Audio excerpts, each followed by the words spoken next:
Welcome back, ladies and gentlemen, to another episode of Sticky Note Conversations. I am your host, Erika Washington, and I am really extremely excited about today's conversation. And I know I say it all the time, but today might end up being my most favorite conversation ever because I am talking to one of the coolest doctors in all of Las Vegas, Dr. Lauren Chapple-Love. She is a psychologist and the owner of L Psychological Services in Las Vegas. And she has been an extraordinary partner with Make It Work Nevada, and along with Dr. Tanisha Ranger, hosted our monthly conversations called Let's Unpack That. So if you are ever able to drop by our office and be a part of those conversations, then you know exactly how dynamic both Dr. Ranger and Dr. Chapple-Love are. If not, then hopefully in the future, you will be able to do so. But I want to go ahead and get started and welcome Dr. Lauren Chapple-Love to Sticky Note Conversations. Hey, how's it going? Yay, it's going well. How are you?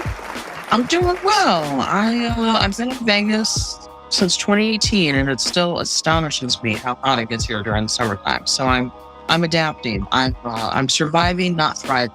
So it's how we frame it.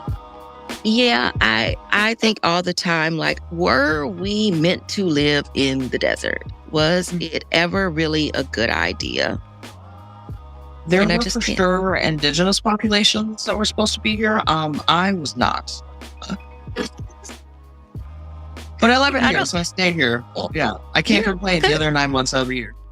Yeah, like I think that, when it's beautiful in January, which is when my birthday is, and there was always a snowstorm in Detroit around my birthday, and moving to Vegas and being able to be outside, most of the time without even a jacket on in January, like it felt so freeing and just this beautiful, beautiful experience. And then June comes and I'm like, this is awful. Why are we doing this? I'm something of a fall girly, so I fall into that pumpkin spice everything. I don't do like pumpkin spice toothpaste or something like that. I feel like it gets a little out of pocket, but for sure the coffee creamer. And so I could sit there like in my sweatshirt, so pumpkin spice coffee. Yeah, I'm doing good, and it's like 75 degrees. It's beautiful out. 9 months of the year, so can't complain too bad. And 75 degrees becomes cool once you've lived in Vegas for so 75 degrees. It's like, oh, it's so nice. It's almost chilly. Did you bring a jacket? I've for sure got a light jacket. I'm just not built for the elements. So that's what I'm saying. I'm an academic, so I'll stay in my lane. Is that what's that? Like, I need to study and I need to be in a library. I need to be in a library somewhere. 100%.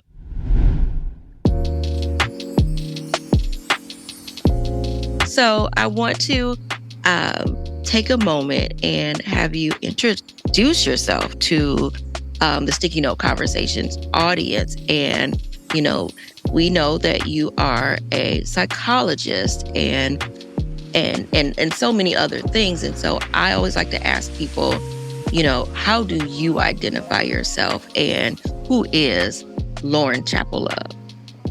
Oh, good question. So yeah, thank you for having me on. First, I'm always happy to assist whenever I see your name pop up on the email or the phone. I make sure I actually get back to you.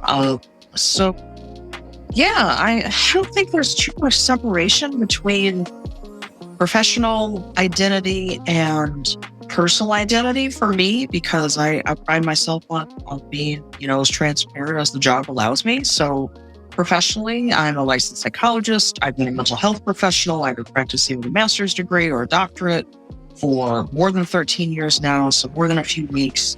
I've been out here on these behavioral health streets. I've worked in a number of different settings like hospitals, prisons, jails, all, private practice, community, the whole nine, with a number of different populations, kiddos to people that are older. I have my own private practice, as you mentioned, where I do teaching, because I'm teaching like little baby doctors out there that are learning how to do the things.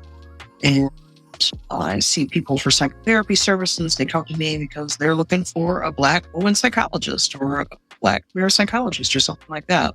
So in that respect, I think that a lot of my identity, a lot of who I show up as in the room is reflected in that. I'm Black. I am clearly a psychology nerd. I'm nerdy in general. I think if you got to know me, just Lauren, you know, that's what you're asking me. You would be like, she's funny. She's very kind. She's very focused on, psychology as advocacy to me. So showing up for people, people get what they need because it's hard out here in these streets. Those things are important to me. And that's why I get to do the job I get to do. Personally, I'm out here doing nerdy stuff. Most recently, I was at San Diego Comic-Con. I got to speak on a panel. Pretty excited about that. So I do a lot of nerdy stuff and music. I have one DJ gig a year, just one, lowercase d, lowercase j. And that is at the Pride Parade in Las Vegas for the Nevada Psychological Association. I'm a past president, so they listen to some of my really bad ideas sometimes. But yeah, I'm going to stick with my day job. Well, I just learned something very new about you. I did not know. I don't bring it up too much, man. If you're a DJ, now you're going to get an email from Make It Work talking about we need a DJ for an event. I'm one unpaid gig a year, so I'm still lowercase d, lowercase j. Yeah. That's okay. Look, we're a nonprofit. We have lowercase funding. Perfect. Yeah. No, I was bored out in North Dakota where I got my PhD and I started farting around with DJ stuff. So I played drums. That's your hometown? Your hometown is? No, I'm originally from outside of Chicago. So I played drums and music for like half my life at this point. I was living in an apartment where it was a joke as a student out in North Dakota. And so I had to pick a quieter instrument. So tell me about baby Lauren, little Lauren. How did you always know that psychology was the direction you were going to go? You talked a lot about music, and so obviously you had a lot of interest in music and instruments. But how did you get to a point where you're like, I want to help people understand their feelings and what's going on with their lives? Yeah, I think if you spoke with my family members, my parents, they would probably describe me as fearless. Willing to sit in the front seat of the roller coaster, willing to get between the two, kiddos on the playground that are tussling, that are beefing, and be like, hey, let's talk this out. When I connect people to my why, psychology is advocacy and psychology is like curiosity for me. I always tell the story of my household. I'm an only child. So I was reading all the time, like Goosebumps, the dictionary. I'm like, seriously. Me too. No, I did the same thing. Like, you have a lot of time on your hands as an only child. Like, 100%. I would just read through the encyclopedias when we had all of them lined up on the shelf. Yeah, no, 100%. You'd have the people that, that come to the door and sell them and all of those things. This was back as some adolescent clients took me in the late 1900s. So that hurt my feelings, but it's okay. I don't know who started that little trend, but we can certainly end it here. No, it's okay. 1900s. So in the late 20th century, when I was a child, when I was a youth, the ruling in my house, I was a voracious reader, was that my mom had a bunch of true crime books, like all of the, 1970s serial killers and all those other books about what's going on, or just some ways the atrocities that people do to one another. And the rule was in my house, you could not read those if you were under, I don't know, some arbitrary age, like 13, 14, something like that. So I, of course, was just utterly, heartbroken because I'm like, oh, you tell me I can't have it. Go ahead. That's the only thing I want to read. So finally, I hit that magical age number of 13, 14, whatever it happened to be, and I start reading these. And two things happened. One, I was very glad that I had not read them prior because there was a lot of like really heavy stuff in there, obviously. And the second thing is I started thinking to myself, like, what's the deal? Like, I get angry, I feel all these same emotions, loneliness, frustration, anger, whatever, but I don't hurt people with that. So why is it that other folks engage in very different behaviors? And that kind of started to snowball for me. I mentioned I'm from outside Chicago. So we grew up broke as a joke, my school district, did not have a lot of funds, a lot of AP courses, a lot of different sports for folks to use.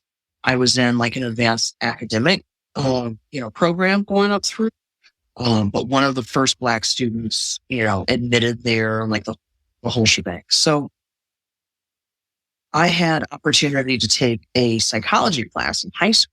This is around a bit after I started getting able to read these books, and just absolutely loved it. And it was the kind of school where the econ teacher was actually also the psychology teacher. It was, the gym teacher is teaching the health class and all this other stuff. Yeah. So yeah, I took it. I loved it. We were doing experiments in there. It just kind of lit my brain on fire. And I told him, I said, man, I wish I could take another course like this, but we just don't have it at my school. And so he ended up letting me take an AP psychology course, but retake basically the same psychology course I had already taken in high school and just sit at the back of the class and do my own study thing. And then he would work with me after working with all the other students. So yeah, started doing that. Been hard to embarrass for a long time as a kid. Called up the one forensic psychologist in my county.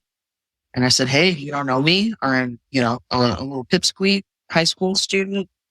I don't know anything about this job. I don't know any doctors. I don't know how to write a resume. I don't know a CV. I came from a very blue collared family. Nothing wrong with that at all. I just didn't have those skills yet, right?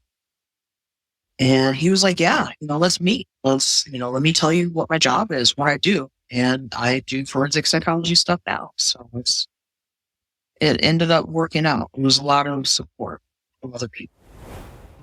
I think that's really great that you were able to reach out to a complete stranger and say, I'm interested in the work you're doing.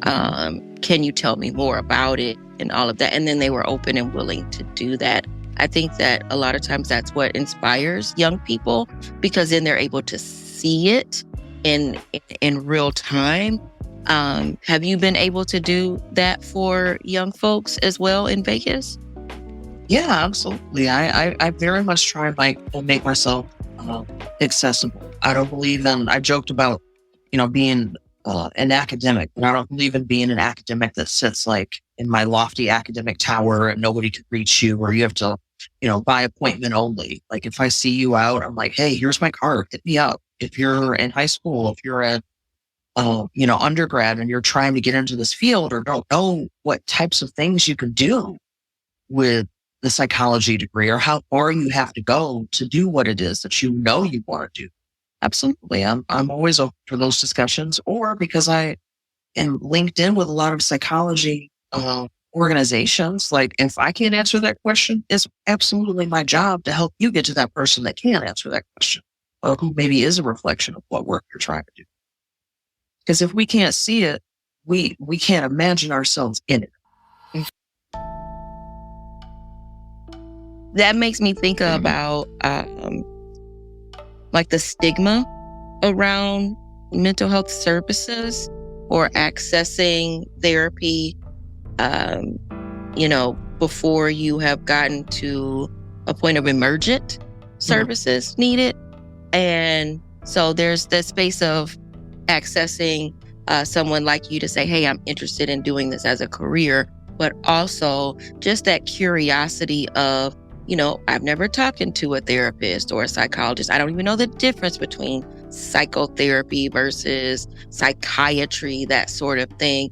And I think, I'll say I know that I have heard people specifically say that they felt really intimidated even when they've thought about reaching out for help. Have you seen that change at all over the past, decade or so, that it's become a more open space where people feel more comfortable having these conversations? Or do you still think it's really taboo for people to say that I need mental health services and then they actually then go do it? We've had some improvements, right? So I think there has not yet been a pendulum swing, meaning like vast improvements, but you've got more folks that are talking about it. So, Taraji P. Henson talking about mental health. I just saw, advertisement for an online mental health company where they were talking to a sports star and they asked that person like point blank, like, have you ever been in therapy? And that person said yes. So I don't remember seeing too many things like that 10, 15 years ago. And the other issue or more the complication, of course, is some of it's cultural. So when I'm looking for a therapist, that therapist is going to be a reflection of either some of the identities that I hold or a person that's very, very well versed in those identities. And that's not due to like narcissism or ego. That's because I don't want to have to explain to my experience, my circumstance, why maybe this election year is a bit more difficult for a person that looks like me to that therapist. And I also don't want to have, a reflection of the hurt that sometimes we experience outside also occurring in those therapy rooms. So I do think that people are starting to talk more about it. A lot of us got messaging when we were growing up culturally, our families and our neighborhoods, like don't talk about business outside the house. Some of that kind of stuff is really hard to shake. Yeah. And oh, very much so. all of those things are moving at the same time to answer that question.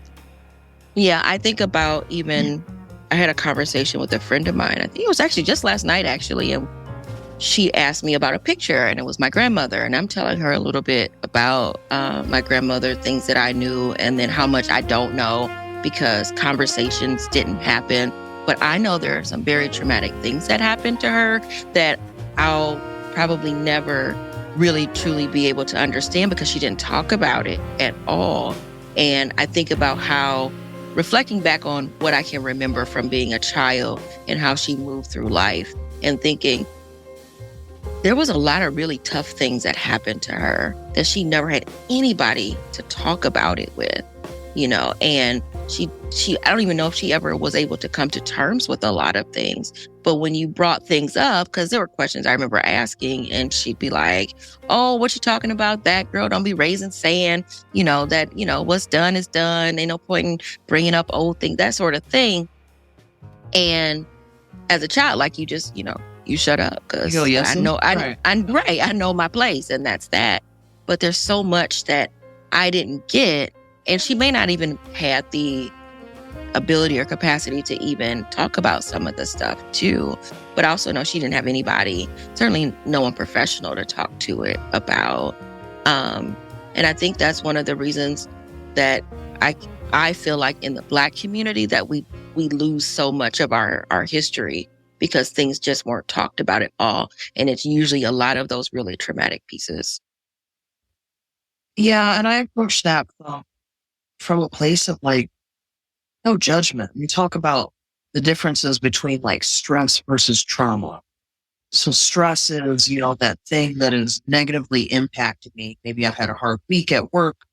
Maybe I've had a breakup or I'm moving, something like that. Trauma is like stress. I have a colleague that just said recently, trauma is like stress on caffeine, like 4 shots of espresso. So that is a longer impactful piece, a longitudinal piece is what we call that from a research perspective, meaning like it sometimes spans over decades of a person's life. And when I say I have no judgment over that concept of like our grandmothers, these women in our lives, and men too, right? That were so impacted, but maybe didn't have the words for it, or they just had to survive, or they were dealing with other things outside of the home. That's why I go, okay, so I love your piece of your statement that said, maybe she didn't have the capacity. Maybe she was doing the best she could do in that moment and in that space. And that has to be the assumption that I hold on to, right? Talk with folks now. We're like, yeah, I never got to know that lady outside of the impact of what was going on in her life. And that hurts for a lot of Oh, folks. very much so. Because in a part of that story was I was trying to explain that, she had other children that she'd had when she was really, really young. I think she was 13 or 14 when she had her first child. And I don't know the backstory to that, but I know that something happened.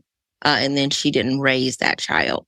And that child came back. And another child came back into her life much later after I was around. And so it kind of shook a lot of things up because my mother didn't know that these other daughters existed. And then I think those women felt some kind of way that my mother was raised by my grandmother. Yeah. And Like, there was a lot of, there was that dynamic. And then and when my grandmother passed away, right before she passed away, I was tasked with calling folks to let people know that, her life was winding down and it was, almost time. And I spoke directly to one of her daughters, and she was just like, "Oh, I'm sorry to hear that." And it felt very cold to me. And at the time, and mind you, I was in my mid-20s. I didn't understand it. It took a long time for me to understand that she was a different person for her than she was for me.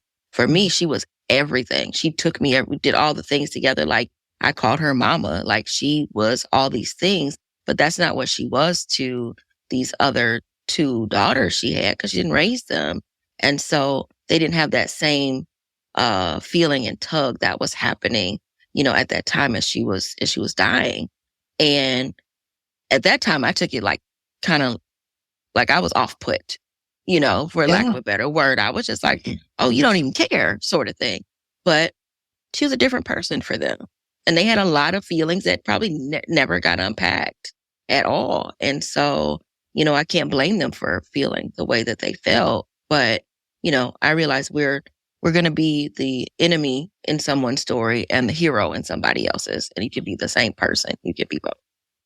That perspective is so important. We have another thing that we talk a lot about in the field called trauma-informed care, TIC.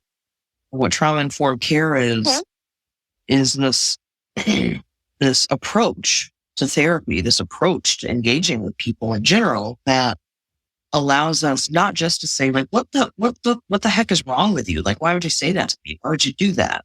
But to also ask, what happened to you, or what was your experience which made that your initial reaction? Right. So, to give an example, if every time I walked into my office here, someone blew an air horn in my ear 10 times in a row, probably the 11th time, I'm going to flinch. And if somebody's like, what are you flinching for? And I'm like, that's my experience. And it might not have been now, today, this 11th or 12th or 14th time, but it's been happening, and that's how I have to go. And so when I hear you talk about your family members, and the woman that they saw was maybe an entirely different woman than who you were following around behind, calling mom. Mm-hmm. Extremely. I want to back up a little bit. You mentioned forensic psychology. Yeah. Can you tell us what that means? What the definition, what that looks like in practice?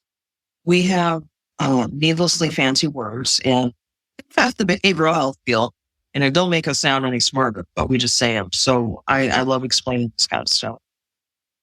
So forensic psychology just means the marriage between psychology and the core system. That can be anywhere before a person gets caught or whatever they're being accused of before they're arrested. That could be helping people who are currently incarcerated. That could be doing evaluations for folks, doing expert witness testimony to talk about what's going on with a person. It's any and all of those things. So right now I do a lot of evaluations. So if a person is maybe struggling with some mental health symptoms, and the judge wants to know, like, hey, is this person able to make decisions for themselves? Or what is going on with this person? Are they maybe exaggerating the symptoms that they've got because they're trying to get a particular outcome? Or is there ever going to be, a possibility that they're going to get better from whatever's going on? Maybe they had a car accident. There was a cognitive disorder or something like that. So it's not a joke, but it's almost like getting to be Batman, right? Like the world's greatest detective. So it's kind of going in to learn more about a person's experience and to see how that's likely to impact them when they're in the incarceral system, because we already know what types of folks end up in prisons more frequently. Data has been extremely clear on that. So it's doubly important to make sure that people have advocacy there, and they're represented by their attorney, of course, but just making sure that, you're able to clear the picture for the judge or whoever's making decisions for this person. Was there a reason why that particular type of psychology stood out to you, that that's where you wanted to specialize in? Or would you consider yourself that your specialty is forensic psychology? I do have a specialty in it. Yeah, 2 of my 3 degrees are forensic psychology. And then my PhD is more general. That's where I do psychotherapy and, DE&I speaking and consultation and stuff like that.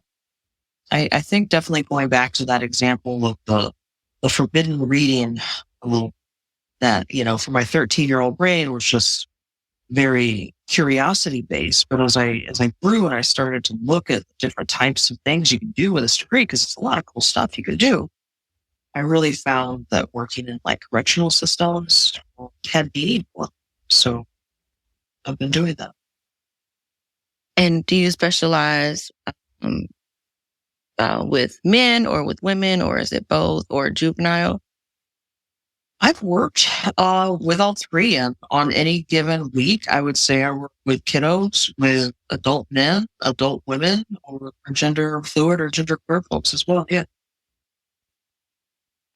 And thinking about folks who are incarcerated, we're actually in the process of working on our other podcast, American Dreams, Reproductive Justice, and we're going to be focusing on how the criminal justice system affects community and families, and how through the lens of reproductive justice and thinking about those pillars of that right to be able to live, in a safe place with access to resources and not over policing and all of these things. And then folks who come go into prison and then either have children and they're trying to still be a part of their children's life while they are incarcerated. And then folks who come home and try to reacclimate themselves with their families and with the community. And then all of the hurdles that come with having a record or, a felony,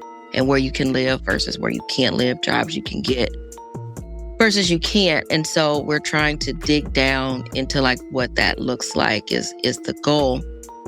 So I wanted to ask you, when you're talking to folks who have been incarcerated, what are you seeing are some of the traumas that come from incarceration itself? And are those things, are they so insurmountable that this is maybe one of the reasons why people end up going back?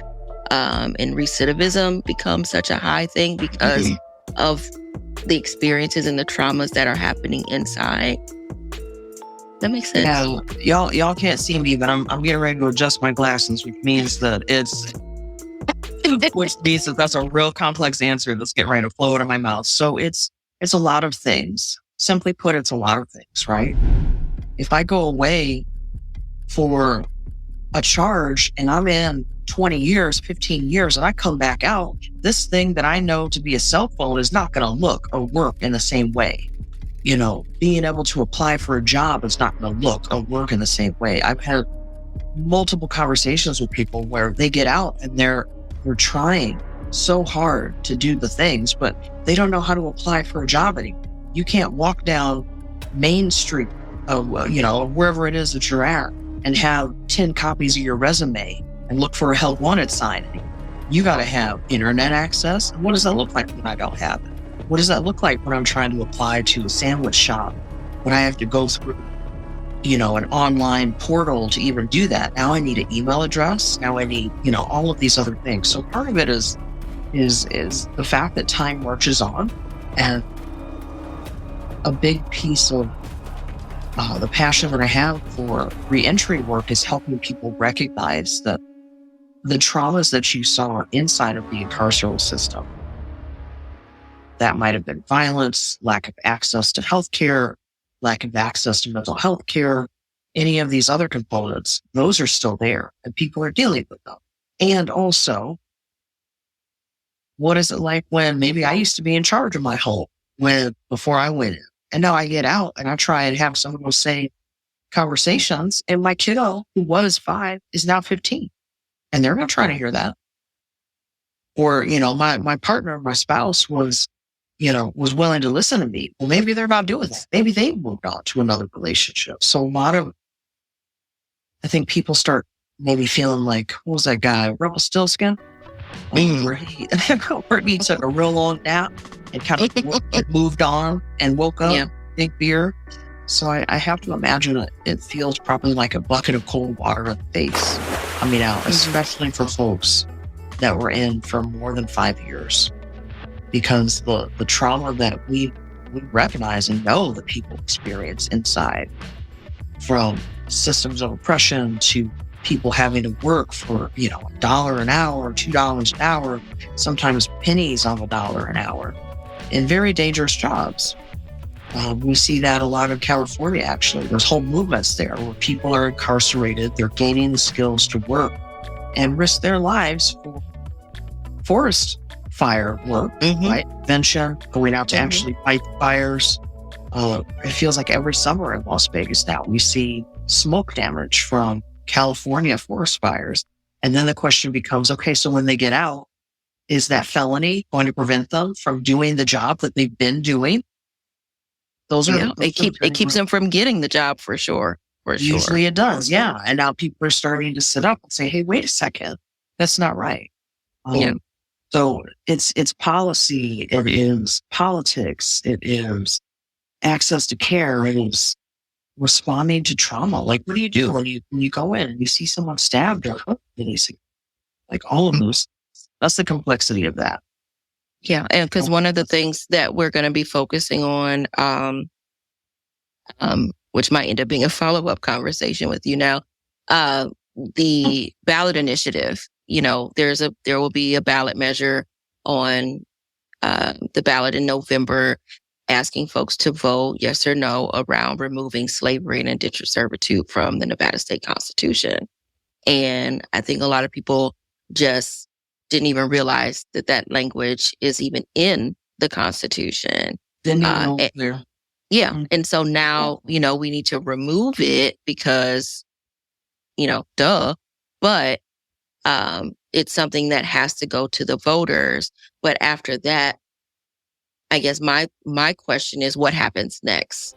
How do we change the circumstance of folks who are currently incarcerated so that they are not treated as slaves or indentured servants?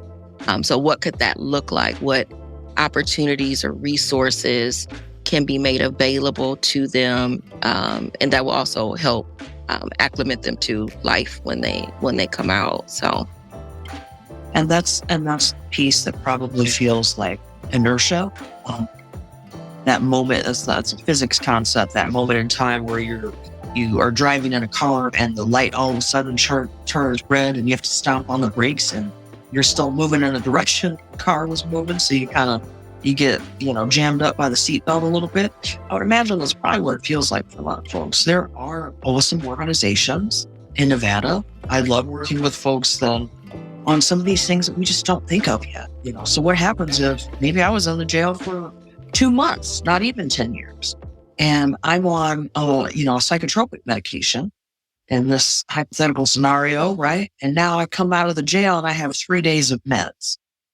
What do I do there? Or what happens when you come out of the jail and you need to get a license. The DMV is difficult for high functioning adults, much less, right? And frustrating.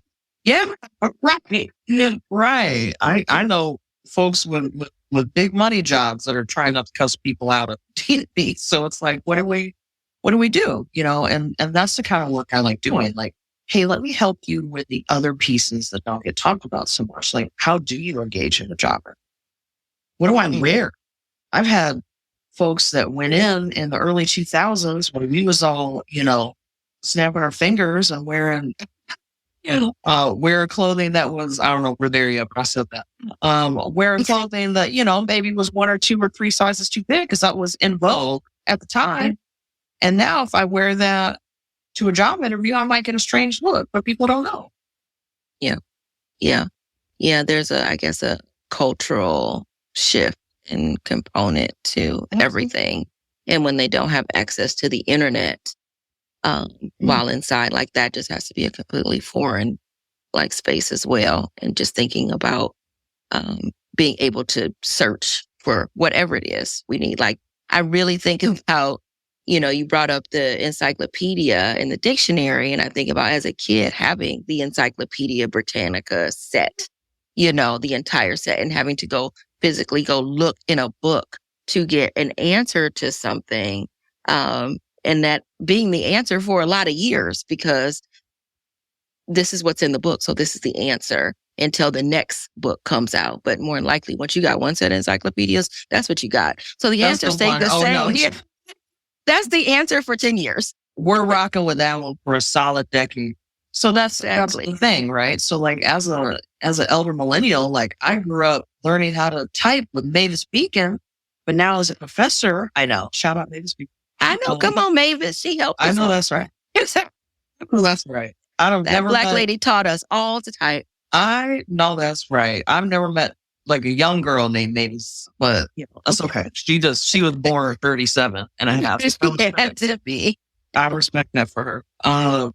But no, like as a professor now, and I'm talking about incorporating AI into classes, right? So we have such significant shifts in technology and culture and what is appropriate. The word brat is changing, on the meanings about that.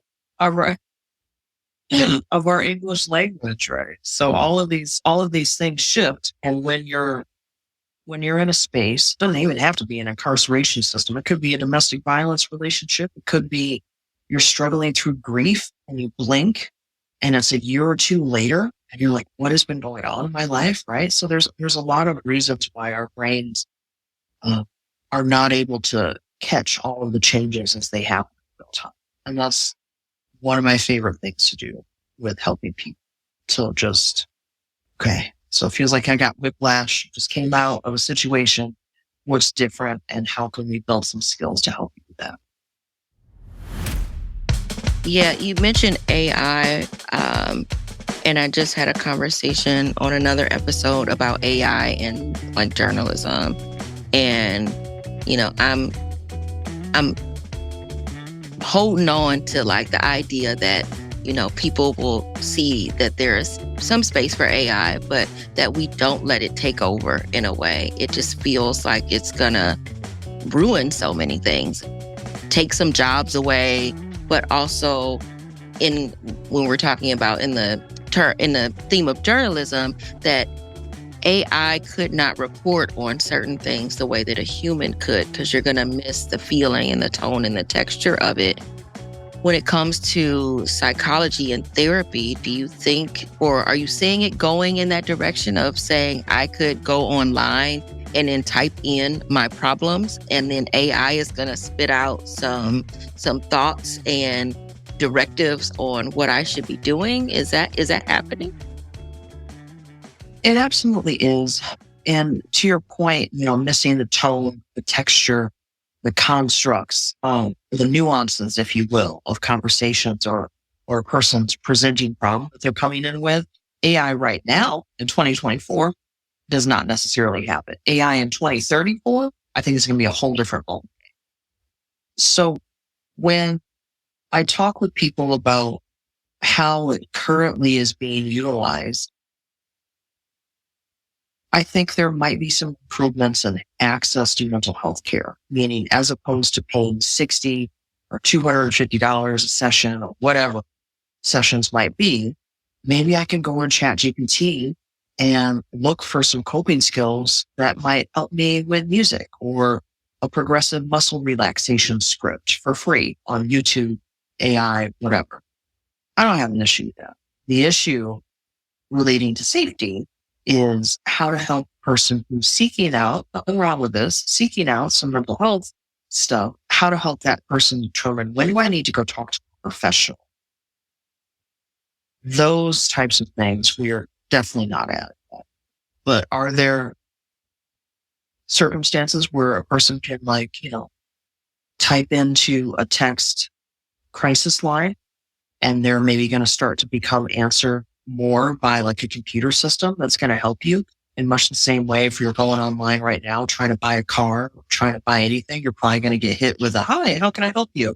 In the bottom right-hand corner. Mm-hmm. And it's safe to say that's probably where we're heading. So are you not concerned that AI is going to take your Black job? My Black job is so diversified.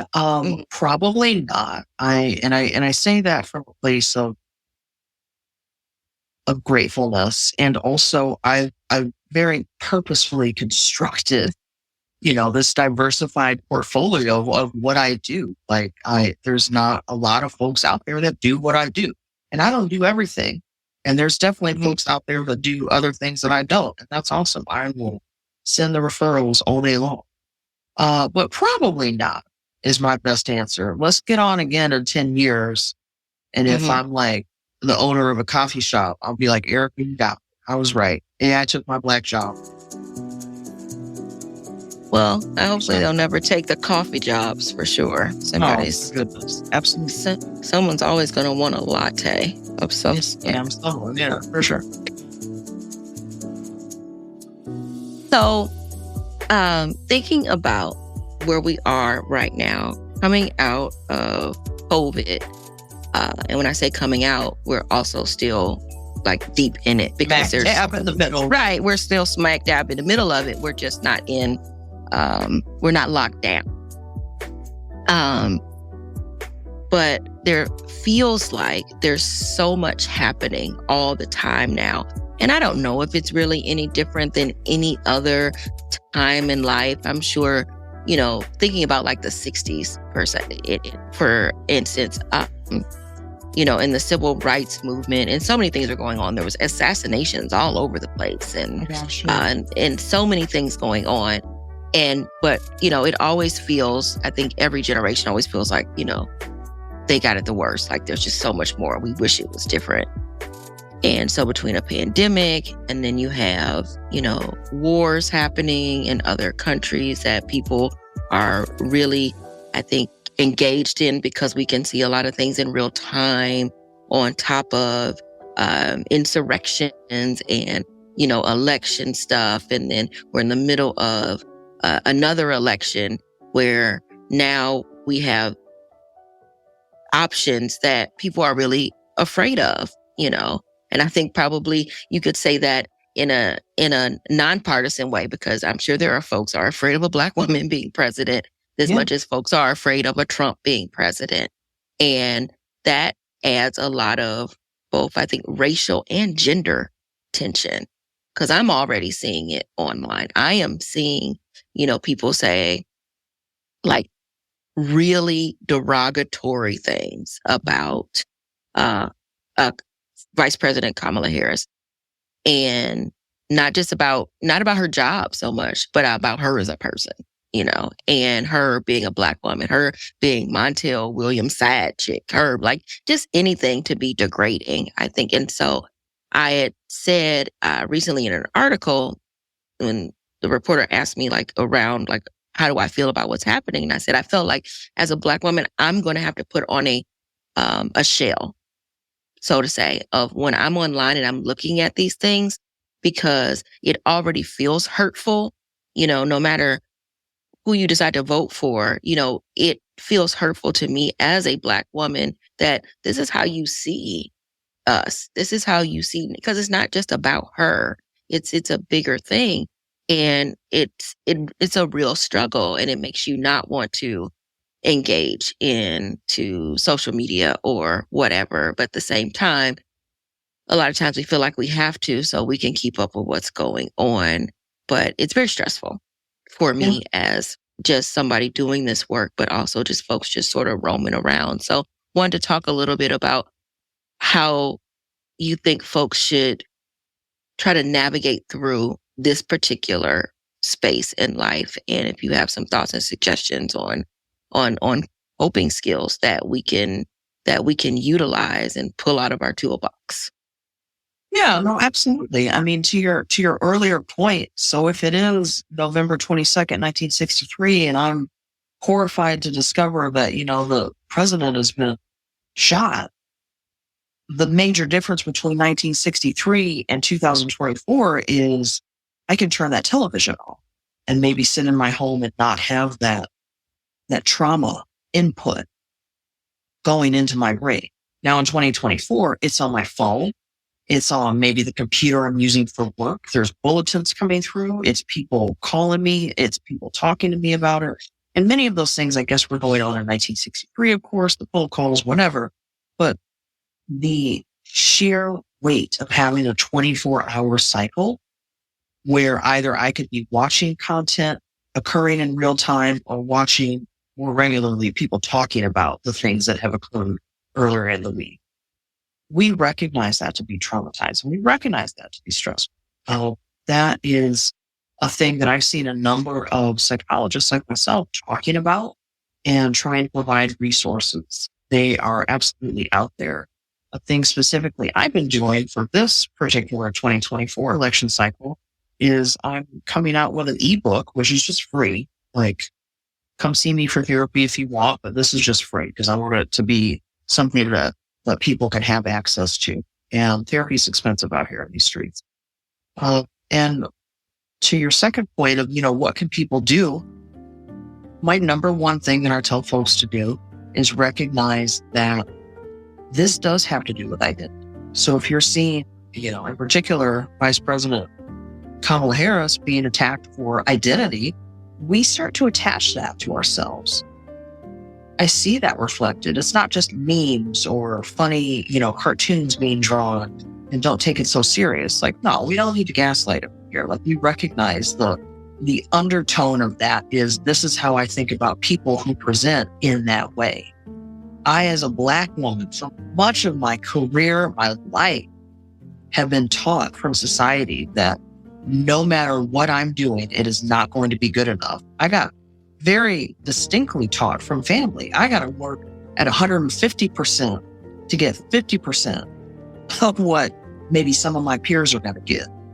And I've held that and had to do some work around that too, right? So one of those things is recognizing it does impact us. The second is you're not alone there. And when it comes down to what can I do about it, my number one skill I tell folks is protect your peace, create a space around when you are going to intake that and when you're not. Whether that looks like putting the phone down, whether that looks like setting real strong boundaries with whomever, Uncle Jimmy at the dinner table. I'm not talking about this with you. This is not time for a devil's advocate conversation, whatever that might look like, and cultivate the people around you. It is so important now to recognize between COVID, the summer of 2020, what's going on right now in 2024. Like, I'm tired, all, and it's only July. It's not even, you know what I mean? It hasn't even gotten cooking yet. It's going to really be cooking in the fall. So being able to recognize and cultivate people around you that either have a good understanding of your boundaries. You don't always have to agree, but understanding that your identity is not up for debate. Your level of safety is not up for debate. Yeah, I think it's really hard for folks to have a calm discourse. Like, how do you, that agree to disagree, and not come off, like really angry, about, certain topics. And I get it because we feel so strongly about the things that we feel strongly about. And a lot of people feel that, especially when it comes to this election, that it's tied to like personal safety, personal gain, that sort of thing. And, they're willing to like push. And so like if that is happening, because you can say, Uncle Jimmy, I don't want to talk about this. Just funny, I have an Uncle Jimmy, but we can talk about it.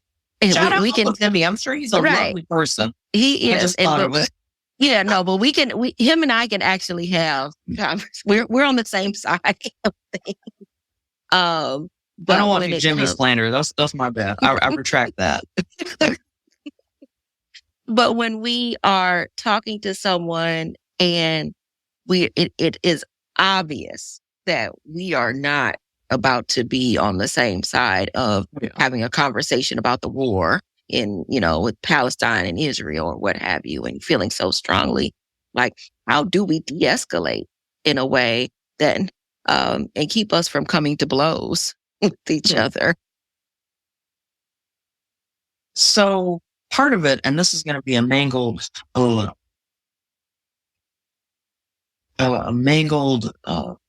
quote from, what is this man's name? His name is Kevin Gates, the rapper. Yeah. So I got two phones. That's it. That's the same one. That's the same one. I got two phones. That's correct. So he said something on a podcast, and this is family friendly, I promise, because he be saying a lot of stuff on a podcast. I know. That's why I only said I got two phones. I actually know the next lines, I kept it. It's the lyric was, I'm at work. It's okay. But yeah, Kevin Gates said something along the lines of like, if I start entertaining the clowns, now I'm a part of the circus. Mm-hmm. And I don't take that, my interpretation of that, no idea what he meant by it. I don't know Kevin Gates like that. But my interpretation of that is I don't always have to engage with people when they're clearly coming from a place that is meant to harm me. So not my clowns, not my circus kind of circumstance. And that is not meant to be like, oh, dismissive, person's a clown, or they're just wrong if they disagree with me. Like, no, you're absolutely allowed to disagree with me. But for a lot of people, politics is not just something that is a faraway place that has to do with like a tax rate that's never going to impact me. It very much has to do with local things that impact. For folks in same-sex marriages, like there's a very real fear, like are certain rights going to be rolled back? For folks that identify as women, reading through some of the proposals and things like Project 25, 2025, like there's very real proposals that are being put forth by whomever that would be impactful for folks. And so my statement to that, or my suggestion, is not just to be dismissive, but to also recognize, like, at what point do I need to recognize this is about my own personal safety, right? This is not just a conversation on, hypothetical people. This has to do with people that I know, that I love, right? Can I be an ally and vote for a person who was against this particular thing or that particular thing? And those are real questions. And that becomes hard because I see a lot of people experience things like betrayal. Like, we've been cool for years at work, and I did not know that you thought like this. Like, thank you for helping me understand, I guess.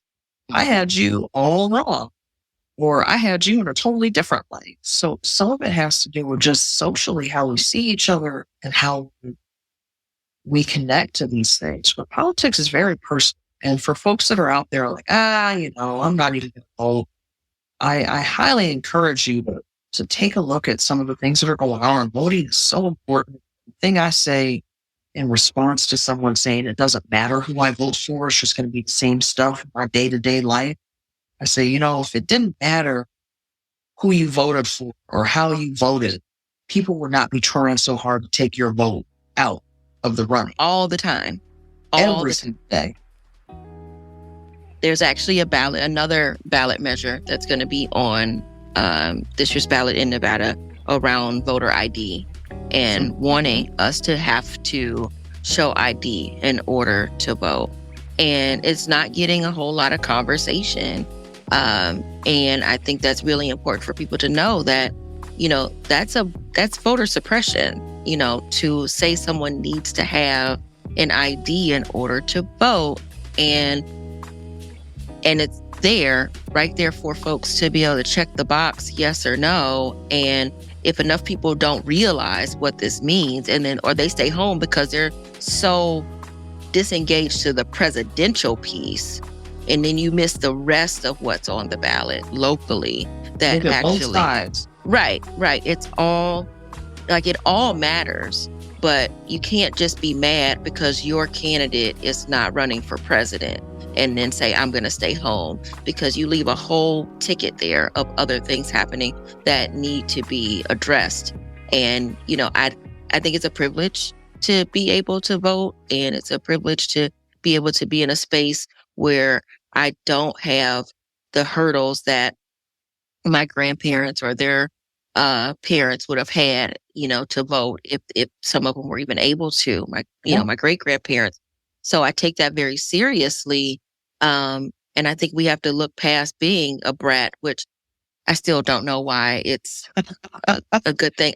I literally watched a video on Instagram today, and the girl was allegedly explaining it. And I was like, I still don't get it. Cause she's like, yeah, Kamala's a brat. And I'm like, in a good way. Okay. Yeah. So I also watched a video, and basically brat is just like hot girl summer kind of circumstance. So it's a person that is about their money, about their business, and out here having fun and doing, what they want in their life. So it's more of a power state as opposed to a person who's having a meltdown because they didn't get a candy bar at a grocery store checkout aisle. Okay. Started that. Who was like, "Ooh, I want to be I'm gonna call it a brat." And I was like, "Oh, are we talking about brat dolls, or are we talking about the brat?" So really similar, right? So they had a lot of flavor. They had a lot of ba ba boom, those dolls, right? Brat dolls. I didn't allow my children. I never allowed my children to play with brat dolls because I was like, they were a little too saucy looking for me. I think it was the new Charlie XCX album. Let me double check that the weekend. I see her in concert actually, but she's a songstress, But is that the right word to use? Songstress. I feel like that word is used with people no, it's a word, but I mean, songstress, people have used with Whitney Houston or Mariah Carey. They've called them songstress. She's a person that sings. Okay. I think that's different. She's a highly successful person to sing. Yep. This is where I think I feel my age a little bit, because I feel young-ish, I'm not old. And I mean, I think in age is obviously just how you view and see things. And I try to stay engaged with things that are going on. But then I've gotten to certain places where I'm like, I don't know what that is. And I actually am not trying to understand all of these things anymore because it's getting exhausting. And there's so many people, I have no idea who they are. And I only follow the shade room so that I can actually feel like I am keeping up with at least who some of these folks are, if I only know them because I saw them on the shade room, and that's it. But it's getting overwhelming. It can be overwhelming. I think for myself, I just recognize there's going to be some stuff where I'm like, I don't know if that, I tell people, I don't know if that means, I don't understand. And language changes so quickly. I took a ASL, an American Sign Language class 20 years ago in college. And it is such a vastly different language now, 20 years later. And you want to know why? Many of the signs that I learned 20 years ago with two hands can now be done with one hand, because one of the major changes, of course, in the last 20 years is a person that's using ASL can hold up their cell phone in a video chat and speak with perhaps another person who's using ASL. And they can do that one-handed. So now many signs are shifting to like one-handed in that same way. So, I mean, there's cool pieces of our language and multiple languages that change just because of the times, technology, what Maya Angelou say, when you know better, you do better. There's certain words we don't use anymore, right? You know, things like that. In relation to kind of where we were going before, where do we get off track? We was talking Charlie XCX. I told you tangents are a welcome here because it'll all circle back. But I think Voter suppression. Right. When we talk about voter suppression and we talk about, people not engaging, like you can take, for example, me not wanting to engage with whoever these new people are because I don't understand it. And it's so much. But I think that also happens in politics and in elections. People like, I don't understand what's happening. I don't know what this is from that. So they disengage all the way. And so, it's being able to take that time and be able to ask the questions, as you said, be like, I don't understand. Can you explain this to me? And feeling that you're open to understanding what is going on, but also that there are people and or organizations or what have you who can help you understand what's happening. And so that then you can make the best decision that is for yourself and your community. Absolutely. There are a number of different organizations, I think, that are really going out of the way, nonprofits, for-profits, Make It Work with That is a great example, right? Of creating space in our community and multiple communities to say, hey, you don't understand what's going on. Come to this class. Or like, hey, let us help you get a better understanding, or tell us what's important to you. And we'll tell you who's talking about that. You can do that online. You can go down to the headquarters and do that. All of those pieces. You asked who Lauren was as opposed to Dr. Chapple-Love, and a piece of why legislation and voting and advocacy for legislation is so important to me is I heard stories. Many of us grew up with like narratives. I heard stories from my granny about what voter suppression looked like in Northern Illinois. Okay. So a very blue state. In her lifetime, she didn't get to vote in the presidential election until 1960 for John F. Kennedy at the time. And I'm sorry, I don't recall who he was going up against, but that long ago, or that recently, I should say, because was that Mondale? I was like, yeah, I was familiar. I know JFK won in 1960. Right. Whoever was the loser. Right.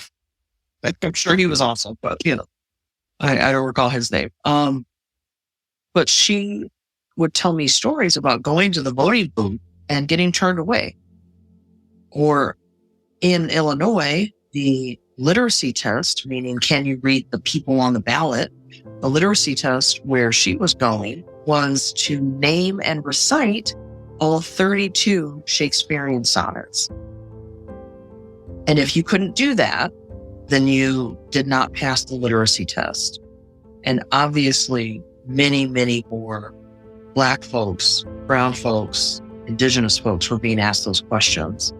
And that was what voter suppression looked like. And they changed that. And she got to go vote for the first time in 1960. And that was just a powerful story that stuck with me. And that's one of the reasons why I do a lot of times for free or pro bono work surrounding like legislation, because that kind of stuff was happening all the time. And that's probably a light story compared to what was going on in Mississippi, Alabama. We've heard those stories where people were being met at gunpoint, being told to go home, get out of here. So I encourage you to talk to your folks, whoever is important to you, and find out what it was like for them back in the day and see why it's maybe important now.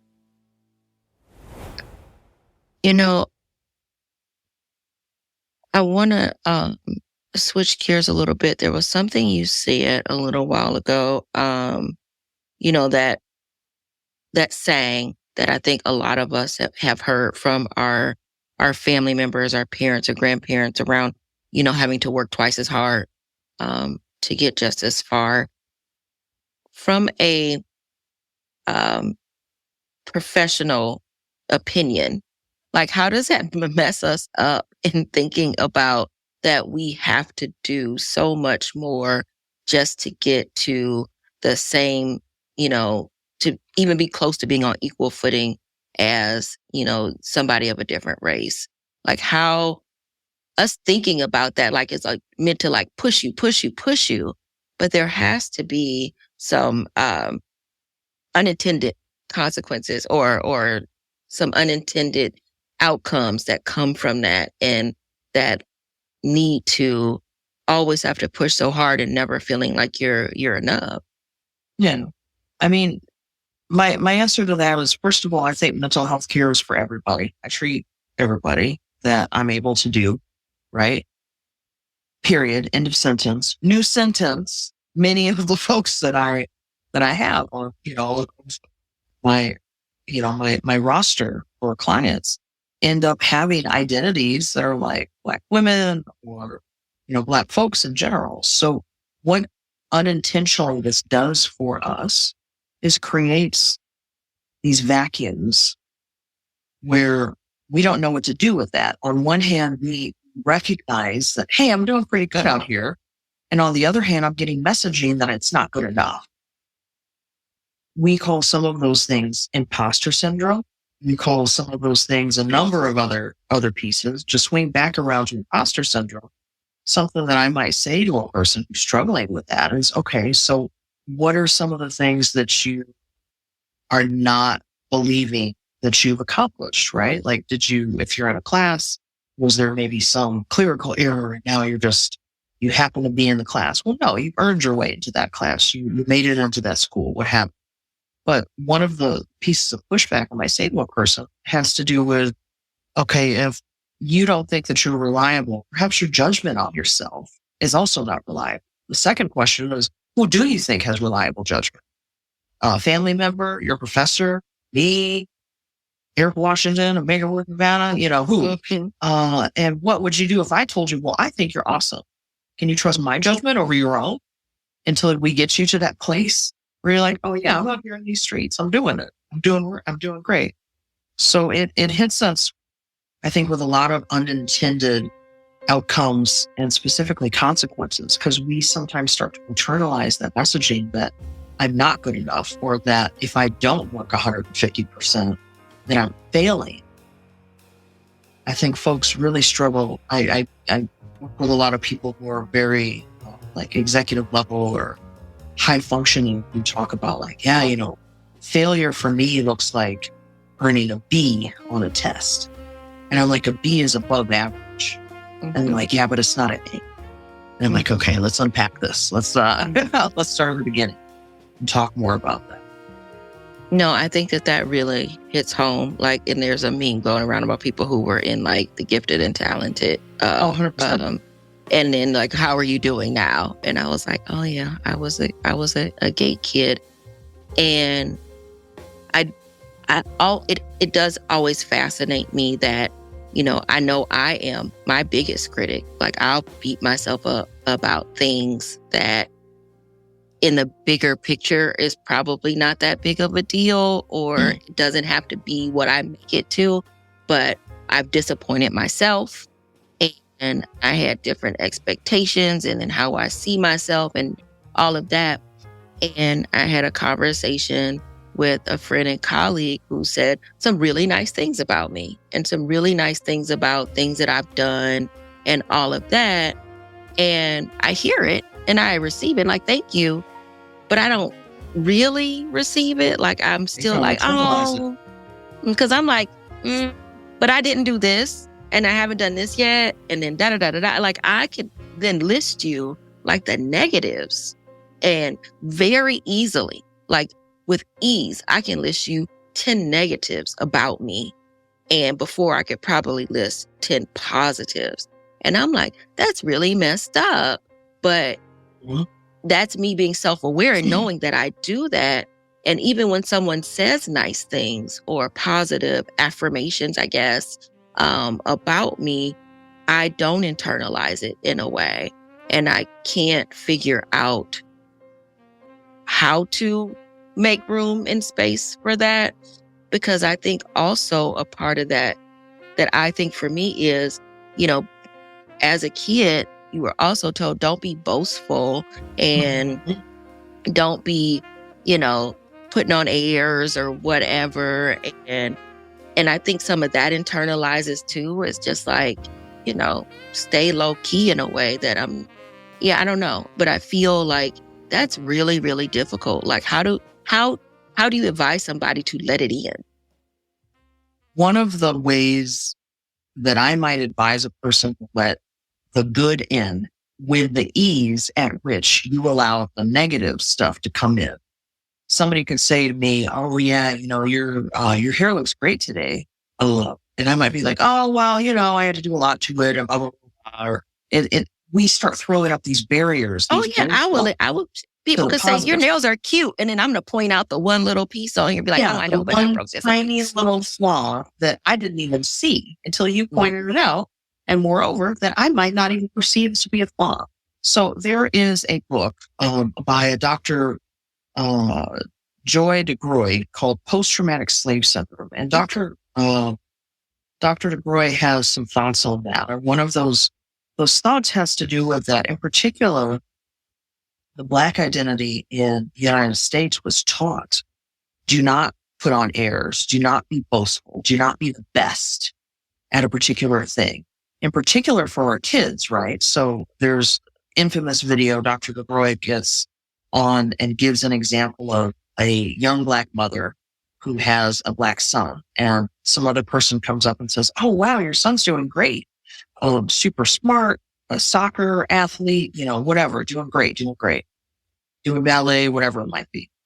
And the mother starts going, "Oh, well, he's not doing great in this area and this area and this area." And she talks about this concept that back in the day, enslaved people learned very quickly to speak about the negatives. Because if I said that my child, my husband, myself, if I positioned myself as the cream of the crop, perhaps I was going to get sold to another plantation and now we're separate. Or perhaps I was going to be harmed in some way.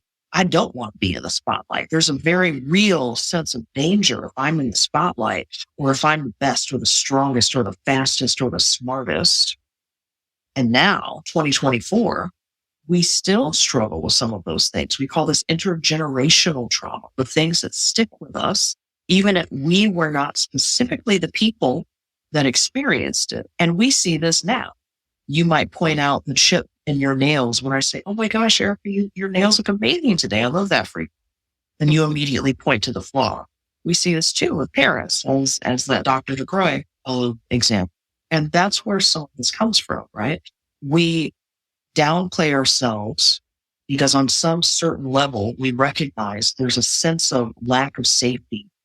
If I am in the spotlight, if I am the best, the cream of the crop. And we have these hard conversations with our children as well. I also work with parents on skills, not teaching them how to parent, but just teaching, improvement in skills, right? So I sometimes have conversations about what the talk, quote unquote, means in Black households or people of color households is very different. It is not birds and bees, my friends. It is, you do not get to run around restaurant screaming and playing, trucks on the ground with your friends and the same way that they do. You can't do that behavior. You don't get to play with a squirt gun at a public park. You don't get to do that behavior. That's not for you. So we see that intergenerational trauma. That to me is what I think of when you ask that question. What is that? What's going on there? Man, it's not that you hate yourself. It's you internalized and learned a long time ago. This is how I keep myself safe. And the issue, intergenerational trauma, and why we use a trauma-informed approach, is because we help people see, hey, listen, those might have been behaviors that helped you survive whatever it was that you were going through. But the issue is, if I'm using the same set of behaviors that I was using 20 years ago, 10 years ago, 5 minutes ago, if I'm still using them in a different scenario that's not working well for me, I need to adapt. I might go to a Las Vegas Aces game and I'm shouting and having a great time and, yelling 2 shots and doing all the things that maybe fans do. If I go to a library and I'm like, whoa, I'm probably going to get kicked out of that library. You can't move in the same way, that you move in all of these spaces. And that oftentimes is where the therapy component comes in. To your earlier question, do I think AI can help people see that right now? Not really. That's what I do. Yeah. And I think that I'm self-aware enough to know that I do it. And so, and even while I'll even know it while I'm doing it. And saying to myself, I shouldn't be doing this, but it's almost like you can't help yourself. Like, I feel like, I have to find a way to bring it down. And it's just so weird, and wanting to break that so that my children don't do that same thing. Yeah. But as they don't do that, I feel like it has to be done on a community level, because someone else is going to tell them to bring it down in some way. And we need to get on the same page of, no, we are allowed to embrace our achievements, and I think maybe that's a little bit of what some of the movement is with the younger folks, of showing up how they want to show up, and that idea of joy, and Black joy being a way of resistance. And it's like, no, I'm going to be happy, and I am going to be free. And I'm just starting to see that, because honestly, for a while, when it was kind of the first wave of it, I'm just like, what are y'all talking about? Like, what is this? What's all this nonsense about all your joy? Yes, be happy, but have you been to work? Oh, I love it. I have such hope for the future. I think that Gen Z, and we're learning much more about Gen Alpha now, of course, too. But I think that Gen Z got a bad rap, man. Like, they were positioned as, those kids that are eating Tide Pods or some really dismissive stuff. But what I see and speak with people from Gen Z now, Gen Alpha now, and they're having conversations like, I might give an example of, this person came out at 16, and they're like, what is that? And I'm like, came out of the closet. Like, they told their family or friends their sexual orientation or their gender identity. And they're like, why? Like, why was that a thing? And my brain just like Yosemite Sam, like smoke starts coming out of my ears, because my brain is working so hard. And I'm like, oh, for you, that's not even a thing to have some big magnanimous moment. You have been taught, and I love that for them, like to show up how you are, and in the way, and explore yourself in a safe way that allows you to figure out what type of person, type of human being you want to be. And that gives me hope, where they're like, I'm not working a job that makes me unhappy or messes with my mental health. I'm quitting. I'm not, going to show up in the way that someone else wants me to show up. And that's a great thing. If you can do that and you have that safety around you, chef's kiss. I love that. I love that you said Gen Alpha. I don't think I even knew that was what the next generation is going to be called. I believe that's what I've been seeing it called. Maybe it's getting called something else different, but yeah, I'll lean into that. Gen Alpha. Okay. Is what I've been calling it. Okay. Yeah. And we're so then that little videos and stuff now. So Gen Alpha would be the kids who are, I guess, are they the ones that are in like junior high school now? Or what is that? Well, and I say that partially because it's one of those things I never really know what the cutoff is, because I think you called yourself an elder millennial, and I think we are close to the same age. And I feel like I always call myself like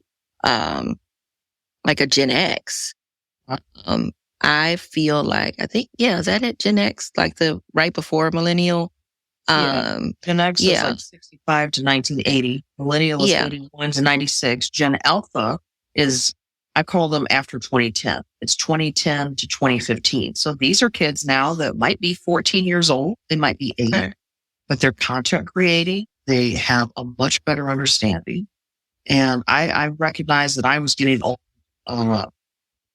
older rather when they started playing my jams in like the grocery store. And I was like, oh no, this is my cut. Yeah, exactly. Look, it's a good time. It's a good time in the grocery store. Oh yeah. And I was born January 1980. So I'm like, you're on the cusp. I'm an X, right? I'm on the cusp. Like, and I'm like, I'm only 6 days in to 1980. So I'm gonna head on back. In the way that feels genuine for you. Yes. Millennial. Carter was still president. I'm going to have to be Gen X. So that's how I have to think about it. I want to ask you about democracy. I ask everyone to define it. Like, what is democracy? And then, do you think we have it?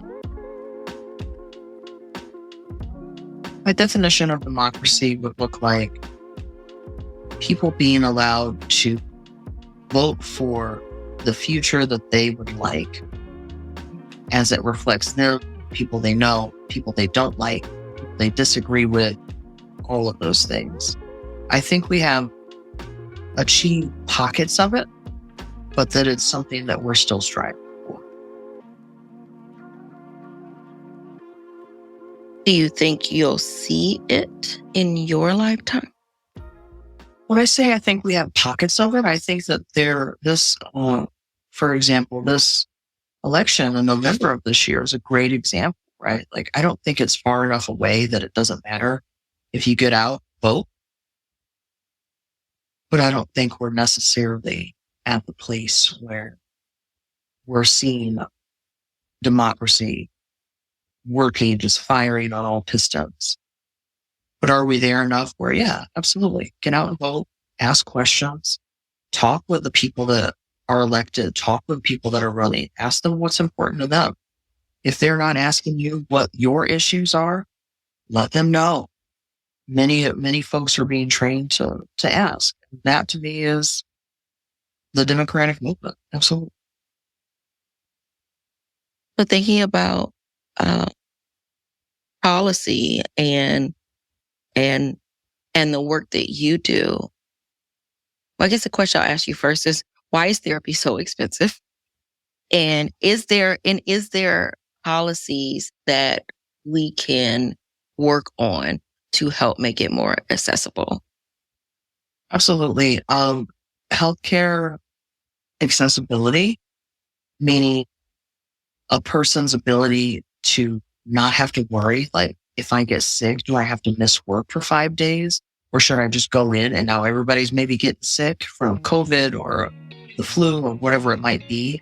The ability for someone to maybe have an accident and break their arm and that not, impact their ability to pay rent or their mortgage. All of those things I think are super important. Specifically, mental health care is expensive. A lot of us have insurance that is supposed to pay for, hey, I'm going through grief, I'm going through a breakup, I'm going through stress at work. I maybe want 6, 8, or 25 sessions to talk with somebody about, and the system's not great. We know in Nevada that we are continually at the bottom of what's called the parity ratio, meaning number of doctors compared to number of people that want to speak with doctoral level, like mental health folks. A lot of pushback is being done about, like, am I speaking with a master's level clinician who are qualified in their way, or am I trying to speak with a doctoral person? A lot of people don't even know the difference, don't know the difference between a psychologist versus a psychiatrist. All of those pieces, the parity issue, as well as the payment rates, what insurance companies pay doctors, pay master's level folks, all of that, I think, plays into why it's expensive. Sometimes there are folks like me who just do private pay, and they have like a really small list of, an exclusive list, if you will, of folks that they see each week.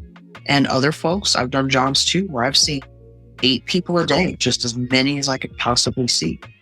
A thing that I'm looking towards for my own business, because I have conversations like this, and I don't like turning people away, is working with nonprofits and getting grants where you get paid through the grant and the person is not having to come out of pocket for their mental health care. There's currently existing organizations that do stuff like this. The Love Ram Foundation is a great example, where they basically give you like a therapy coupon that you bring to the doctor of your choosing, and then they take care of the payment for it. So there's spots out there that help people out as far as the pricing. But I think the pricing comes from just what it takes to do what I do. So I was probably in school for 13, 14 years in training to be able to do it. So you talked about people not knowing the difference, the definition. Is that, can you explain that a little bit? Is it based upon being a doctorate versus having a doctorate versus a master's degree, or is it more? It depends on what you want to do. And by you, I mean the person that is seeking therapy. So if I'm a person seeking therapy, I want to ask myself a couple different things. One, what is it that I'm hoping to do? Am I looking for something specific? Like I want a type of therapy like EMDR, for example, which is really good for trauma. Do I want something specific, or do I want someone to talk about, the issues or the problems or the successes that I have that come up each week? Those might be two very different people. A person can be trained in EMDR or whatever specific type of therapy and have a master's degree. The differences between a master's level clinician, so like a social worker, a LMFT, an LPC, all of these letters that have to do what types of people they see. And LMFT is a licensed marriage family therapist, so they're more likely to see couples and families and things like that. But the difference is those folks, when I practiced with my master's degree, for example, I had gone through K through 12, right? And then 4 years of a bachelor's degree, and then 3 years of a master's degree. And you have to go through like 1,000 hours of extra training and all this other stuff. That's a person with a master's degree. They can and do awesome work in the therapy world. If you need a level higher than that, that would be an example of a psychologist, or several levels higher than that, right? So after the master's degree, I then went back and went through 3 more years of schooling, 1 year of a pre-doctoral internship for 2,000 hours, 2 more years after that, a postdoctorate, so a residency like any other doctor in the specific thing that I'm doing now, and then had to pass additional testing and stuff like that before you can get your license.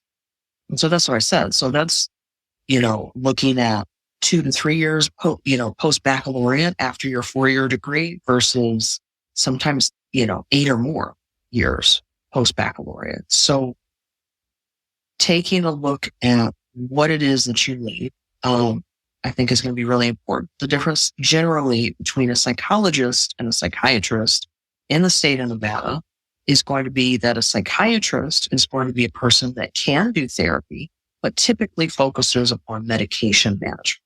Medications work great for some folks and they don't work great for other folks.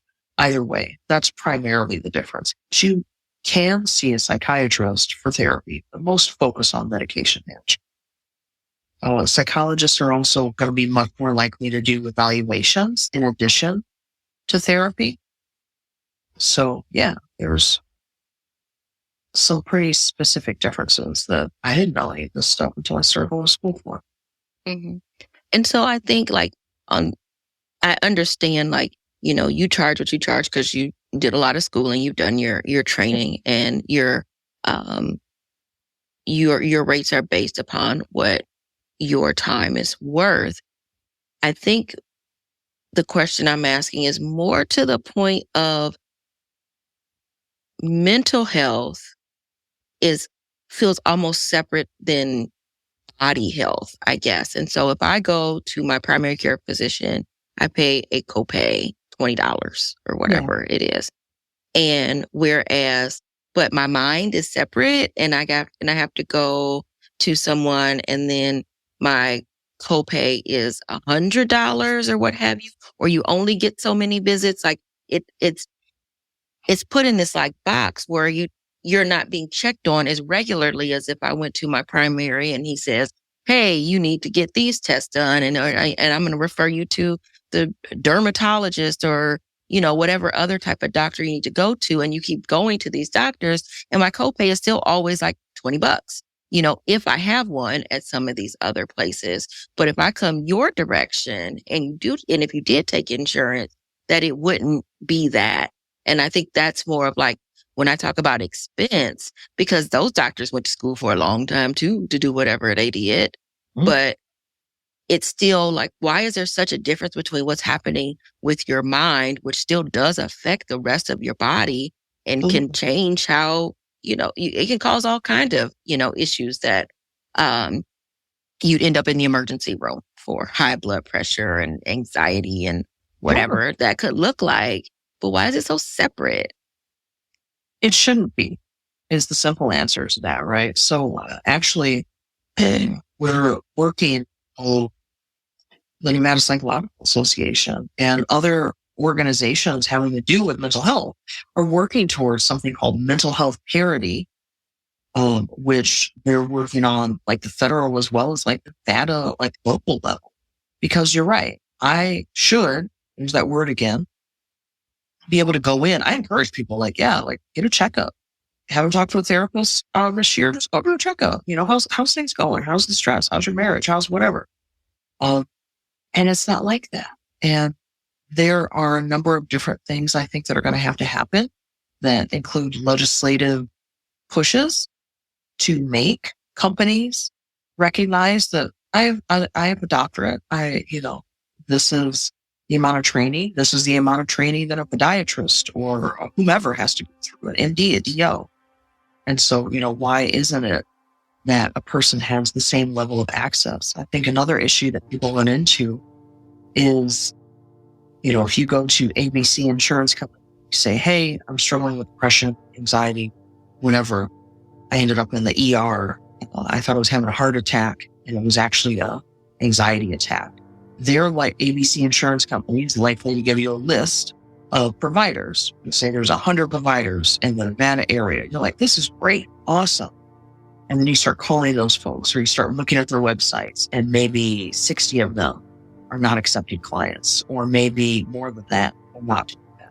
Maybe some are retired. Maybe it's an old list. All of these other factors, I think we're going to have to start pushing as a community to say like, hey, no, these things are important. And similar to what you were talking about earlier, I believe in listening to people's symptoms when they're at a whisper before they become a shout. I'm not going to do as much good if I'm waiting until you've had to go to the ER 3 times and now you've got a referral, or now you've had to like badger the insurance company to ensure that you can continue to see your provider. So you're absolutely And a lot right. of people may not even have the capacity, because if you are having a mental health emergency of some point where you are having high anxiety about whatever is happening in your life, you may not have the room. It's going to cause more anxiety to have to call the insurance company. It stresses me out. That's not doctor to call. That insurance company. I got heartburn thinking about it. Right. Like that's like it feels so like circular. So you're saying that there are policies that we could try to advocate for that gives more space for people to have access to mental health providers on a regular basis. But that is us actively engaging with, the system, and then demanding this of, I think insurance companies, and demanding legislators to make insurance companies do the thing that they don't want to do. Yeah, and it's not to say that insurance companies are the bad guy here, but it's to say that I think that legislative reinforcement of things that we as a community recognize are important is going to have to be the way to go. And to that point, a lot of folks that I know in the mental health business do what I do, which is like a significant chunk, of our businesses are doing pro bono, free work, and coming out to try and help as much as we can, because it breaks my heart that really it's Nevadans that are not getting the services that are needed, and it's difficult out here and only getting worse. And so you are an Emerge graduate. We talked a little bit about this before we started. And I am also an Emerge graduate. And I think it was 2015 for me. What made you decide to go through Emerge, which is a leadership program for women who think they might want to run for office? Is that something that you're interested in? Do you have a political career in your future? It is. I participate in a lot of legislative things now because it's important. I share that it's been important for my family as I was a kiddo growing up, and it's important for us now. So I very much see my job as being one of service, and I also see that running for legislative positions is also a service job. So I think at some point in the future, that very much could be a reality. I absolutely love my incumbents and the place that I live, and I work right now to best support them. And yeah, that's what I'm. Any particular office you have an eye on? I think that when we have conversations about where to do the most good, it's wherever it's needed. So if that is school board, that is state senate, I'm open for conversations, because ultimately it's not up to me, right? Like, I already get the ego trip. I get to call myself doctor. I've earned that. So I think it's more important for me, as opposed to like, I want to call myself assemblywoman, or I want to call myself senator. I really think it's more important to see where I'm needed, because that's what I get out of it. That's attached to my why. How can I best do that? So, well, I think school board specifically, Clark County School District is a great place for that is really needed of folks to engage in. And we've had multiple conversations and had school board trustee on as well. And there's so much work that needs to be done there. We probably need to find a superintendent too, but we'll get to that point. Before we go, I wanted to ask you, because you talked about how much of a reader you are, and I wanted to ask you, what's on your reading list? What are you reading now that you can recommend? I am in the need for reading some things that have like absolutely nothing to do with work sometimes. So right now, I am on, I think, book 4 of the Percy Jackson and the Olympians series. I'm going to start reading more Black horror. So The Black Girl Survives This One and Other Horror Stories by Desiree S. Evans is another one. So yeah, that's my non-work related. Although I guess it is, because I just got back from Comic-Con talking about Black representation in horror and in comics. So that sounds very cool. I've always wanted to go to Comic-Con. So was it? It was rad. Cool? It was absolutely amazing. Yeah, for sure. Very cool. And then my final question is, I ask folks to pick a number between 1 and 3,000, and it comes from my book of 3,000 unique questions. And so I ask people to pick a number, and then I ask you to answer that question. 298.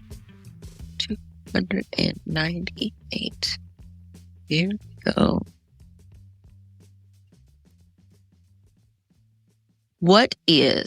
What's the most awesome thing you've known people to be able to do with their feet in place of their hands? This is going on the radio, so I will say thank you for that, Erika. That deep dive on the question, I really appreciate you. I know. I want you. Look, we asked the hard-hitting questions. This is journalism. I really get tickled when people are able to like drop something on the floor, like a hair tie or a pin, and then they can pick it up with their feet. So that's great. Yeah, I can do that. Yeah. Look at that. Well, thank you. Thank you for playing along with my... No problem. But I want to say thank you, really. I really appreciate the conversation, and I really hope people are, have a better understanding to what not just you do, but just what mental health, what the profession looks like, and what can be done, and how it does circle back to politics. And it certainly circles back to policy in order for us to have the resources that we need to live our best lives.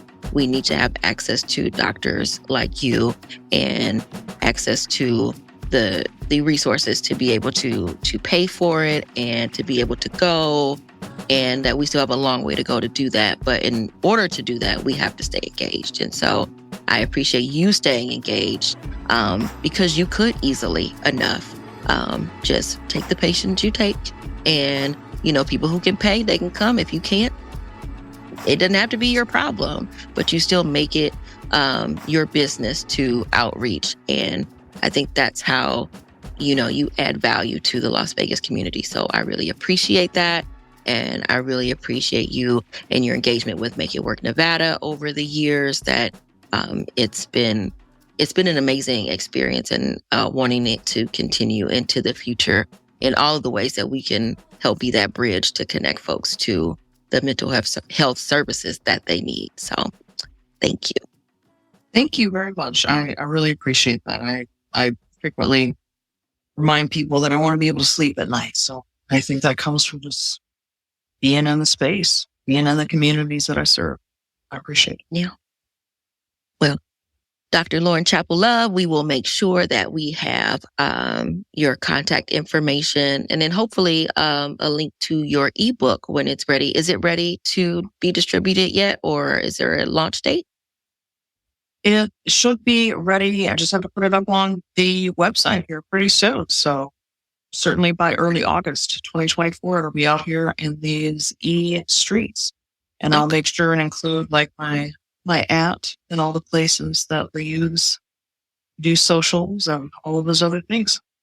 Okay. Well, we'll make sure that we have all of the information, and we will include it in the show notes so that people will be able to find it and click on it and have access to your fabulous resources. So thank you once again. And this has been another episode of Sticky Note Conversations. We appreciate you listening, and I hope you enjoyed this conversation as much as I did. And if you have any thoughts, suggestions, or want to add to this conversation, please send us an email at stickynote@makeitworknevada.org, stickynote@makeitworknevada.org. And until next time, we hope you have a fabulous and wonderful day. Thanks for listening to Sticky Note Conversations with Erika Washington. Hosted and executively produced by Erika Washington, with music, mixing, and editing by Black Gypsy LLC. Special thanks to KUNV 91.5 in Las Vegas. This show is powered by Make It Work Nevada, a project of Tides Advocacy.